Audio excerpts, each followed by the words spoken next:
বয়স অল্প হলে কি হবে, আমি জনিদার স্কুলে ভর্তি হয়েছি, ঠিক আছে? দেখে হ্যালো গাইস, এই দেখো এইটা হলো আমার আম। তো কি বন্ধুগণ, ভুলে টুলে গেছো নাকি রেখেছো মনে? চলে এসেছে তোমাদের সেই স্টার। তাহলে চলো বেশি দেরি কিসে, শুরু করা যাক। স্টার্ট। হ্যাঁ গাইস, ভিডিও তো শুরু করবোই, তার আগে তোমাদের কাছে একটা ইনফরমেশন দেওয়ার আছে। যারা যারা প্রতিনিয়ত আমার ভিডিও দেখো তারা নিশ্চয়ই জানো যে আমার দুটো চ্যানেল ছিল। হ্যাঁ ঠিক শুনেছো, দুটো ছিল, এখন একটা আছে। তোমরা যে চ্যানেলটা ভিডিও দেখছো আর একটা চ্যানেল গোলক টিসিমার কন, এই আই এম টিসিমার কন আর গোলক টিসিমার কন, আমার দুটো চ্যানেল ছিল। এখন কি হয়েছে, একদিন সন্ধ্যাবেলায় মানে পরশুদিন সন্ধ্যাবেলাতে মেল আসলো যে আপনার ইউটিউব চ্যানেল দুটোই রিমুভ করা হয়েছে। একজন ইউটিউবার বা একজন ছোটখাটো যারা ইউজার যে অনেক কষ্ট করে সাবস্ক্রাইবার তৈরি করেছে, বেস তৈরি করেছে, ভিডিও বানিয়ে বানিয়ে অনেক কষ্ট করে, তারা জানে তার চ্যানেলটা ডিলিট হয়ে গেলে কতটা কষ্ট হয়।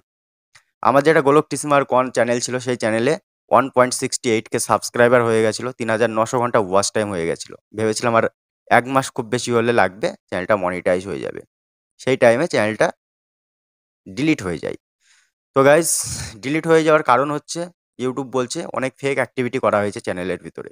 তো আমার চ্যানেলে আমি কখনো নিজের মোবাইল থেকে কখনো ভিডিও দেখি না, বা একই নেটওয়ার্কের মাধ্যম দিয়েও কেউ ভিডিও দেখে না বা দেখতে দেই না কাউকে। কিভাবে ফেক অ্যাক্টিভিটি হয় বুঝতে পারলাম না।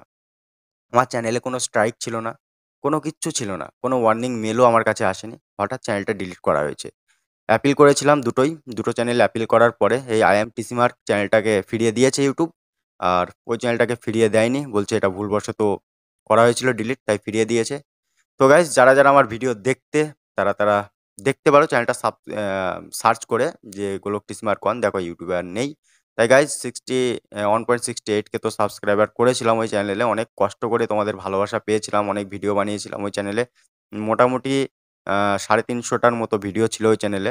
তো গাইস, এই চ্যানেলের ভিডিওগুলো তোমরা দেখো, যারা যারা এখনো চ্যানেলটা সাবস্ক্রাইব করোনি সাবস্ক্রাইব করো, সাপোর্ট করো। তোমরা সাপোর্ট করলে তাহলে ইউটিউবে ভিডিও বানাতে পারবো, শুধু তোমাদেরকে হাসানোর জন্য আর একটু ভালোবাসা পাওয়ার জন্য এত কষ্ট করি, এত কষ্ট করে ভিডিও বানাই। একটা ভিডিও বানাতে, শ্যুট করতে, এডিট করতে, ভিডিওটা ভাবতে, ক্লিপ খুঁজতে, ঠিক আছে, কাকে নিয়ে ভিডিও বানাবো, অনেক কষ্ট হয় গাইজ, অনেক কষ্ট হয়। তাই তোমরা ভিডিও দেখো, একটু সাপোর্ট করো, তাহলে হয়তো এই বিদেশে বসে আর ভিডিও বানাতে হবে না, বাড়ি গিয়ে ভালো করে ভিডিও বানাতে পারবো। ঠিক আছে, একটা সেটআপ হবে, অনেক ইচ্ছা যে ইউটিউব থেকে কিছু একটা হবে। তাই তোমরা পাশে না থাকলে কিছুই হবে না, তোমরা পাশে থাকো তাহলেই কিছু হবে। তাহলে গাইজ চলো বেশি বকবক আর না করে দেরি, লাইক কমেন্ট আর সাবস্ক্রাইবারের মাধ্যম দিয়ে ভিডিওটা শুরু করি। अभी मजा आएगा ना भिड़ो। যদি কোনোদিন তুমি আমাকে একটা রুমে একা পেয়ে যাও, তাহলে সবার প্রথমে তুমি আমার সাথে কি করবে? কেন গো বৌদি, তুমি কি অফলাইনে কাউকে পাচ্ছ না, যে অনলাইনে প্রচার করতে এসেছো? একটা রুমে তোমাকে কেউ পেয়ে গেলে সে কি করবে? শোনো তবে বৌদি, তুমি যখন অফলাইনে কাউকে পাচ্ছ না, অনলাইনে আমি আমি আমি তোমাকে নেব, বুঝতে পেরেছো? তাহলে বৌদি, আমাদের পায়খানাটা যখন নোংরা হয়ে যাবে না খুব, তখন তোমাকে নিয়ে আসবো, নিয়ে এসে একটা ঘরে বন্ধ করে আমি দাঁড়িয়ে থাকবো, আর তুমি পায়খানাটা চেটে চেটে পরিষ্কার করে দেবে, কেমন? সো হেই গাইজ, এটা হচ্ছে ভেড়া। হ্যাঁ গাইজ, আমাদের এখানে এটাকে সবাই ভেড়া বলেই চেনে। আর আজ থেকে আমি একে একবার ডেকেছি, চলে এসেছি। এতদিন জানতাম যে তুই একাই তোদের ওখানকার পার্টি, কিন্তু এখন বুঝলাম যে না, তোদের ওখানে সবাই তোর মতো। কিন্তু মামুনি, তুমি যে কিছুদিন আগে বলছিলে তোমার বাবার নাম নাকি ভেড়া, কুকুরকে ভেড়া বলছো এখন? তাহলে এক কাজ করো, কুকুরটাকে ভেড়া বলে ডাকো, আর তোমার বাবাকে কুকুর বলে ডাকো, কেমন? দেখবে তোমার বাবার শুনতে হেব্বি লাগবে।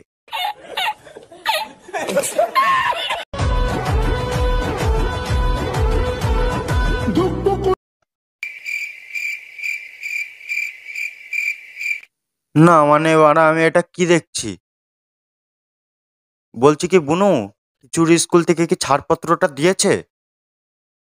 তো বলছি এদের বাড়ির লোককে স্কুল ড্রেস পরে স্কুল যাওয়ার সময় এরকম ভিডিও বানাচ্ছে, কিছু বলে না?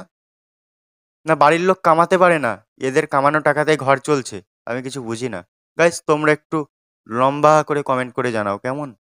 शाबाश बेटा, बहुत बढ़िया। হ্যালো গাইস, এই দেখো এইটা হলো আমার আমার আমগুলো দেখো গাইস, কত মোটা মোটা আর বড় বড়। হ্যাঁ হ্যাঁ মামনি, ওগুলো তো তোমার আম, ওগুলো তো বাতাবি লেবু না, আমরা তো লেবু চিনিই না, ওগুলো হচ্ছে আম। আর তা তোমার আমগুলো হাতে করে নিয়ে ভিডিও বানাচ্ছ কেন? তোমার আমগুলো যখন 2 কোটি টাকা দাম, ভিতরে ঢুকিয়ে একটু উঁচু করে ভিডিও বানাও না।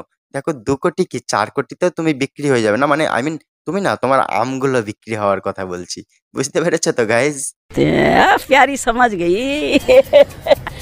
তোমার চোখে আমার জীবন লেগেছি চুমু তো খাবে। তো গাইজ এই কাকুকে দেখে কি তোমরা কিছু বুঝতে পারছো? আরে বুঝতে পারছো না, আমি বোঝাচ্ছি, শোনো তবে। কাকুর বিয়ে বেশি দিন হয়নি। কাকু সরকারি চাকরির জন্য অপেক্ষা করছিল। বহুত কষ্টের পরে সরকারি চাকরিটা পেয়েছে। পাওয়ার পরে এ একটা বউ পেয়েছে, তাও আবার সুন্দরী বউ। আর কি হয়েছিল বলো তো কাকুর? কাকু প্রচুর দিন হয়ে গেল সিঙ্গেল আছে। তাই প্রচুর দিন সিঙ্গেল থাকার কারণে মগরা হয়ে গেছে। বাংলায় বলে না মগরা হয়ে যাওয়া, তাই কাকু মগরা হয়ে গেছে। এখন সুন্দরী বউ পেয়ে কোথায় কি করতে হবে ভুলে গেছে। তাই রাস্তার মাঝখানে ভিডিও করতে করতেই চুমু খেয়ে নিচ্ছে। বুঝতে পেরেছো তো গাইস? हैं? ये क्या हो गया? ये क्या सुन रहा हूँ मैं? ছুটির দিনে মানে একটু মাল খাচ্ছি, তাও মানে মুশরামো করা বন্ধ হচ্ছে না নাকি? যাই হোক না কেন গাইজ, এই দাদার সুস্থ সবল অবস্থায় জ্ঞান বুদ্ধি থাক না থাক, মদ খাওয়ার পরে মনে হচ্ছে হয়েছে। কেন বলো তো? লাথিটা মারলো দেখেছো তো? বলছি কি লাথিটা যখন মারলে একটু জোরে মারতে পারতে, মাজাটা যদি ভেঙে যেত তাহলে হয়তো ভিডিও বানাতে এখন কমসে কম 6-7 মাস পারতো না। বুঝতে পেরেছো? তাহলে তুমি একটু শান্তিতে বসে বসে খেতে পারতে, আই মিন যেটা খাচ্ছ ওটাই, আর শান্তিতে থাকতেও পারতে। বুঝতে পেরেছো? তো গাইজ, ভিডিওটা কেমন লাগলো সেটা কমেন্ট করে জানাও। সবকিছুই শুনলে সবকিছুই জানো যে চ্যানেল ডিলিট হয়ে গেছে। কি বলবো, সবার মতো তো আর ন্যাকামো করে কান্না করতে পারছি না। তাই তোমাদের কাছে একটু ভালোবাসা চাইছি, ভালোবাসা দাও। চ্যানেলটা সাবস্ক্রাইব করো, আগের জায়গায় আবার পৌঁছিয়ে দাও। তোমরা ভালোবাসা দিলে ভালো ভালো ভিডিও আসবে, আরও অনেক ভালো ভালো ভিডিও আসবে। তাহলে চলো, দেখা হচ্ছে নেক্সট কোনো ভিডিওতে। আবার দেখা হচ্ছে, আজকে এখানেই শেষ।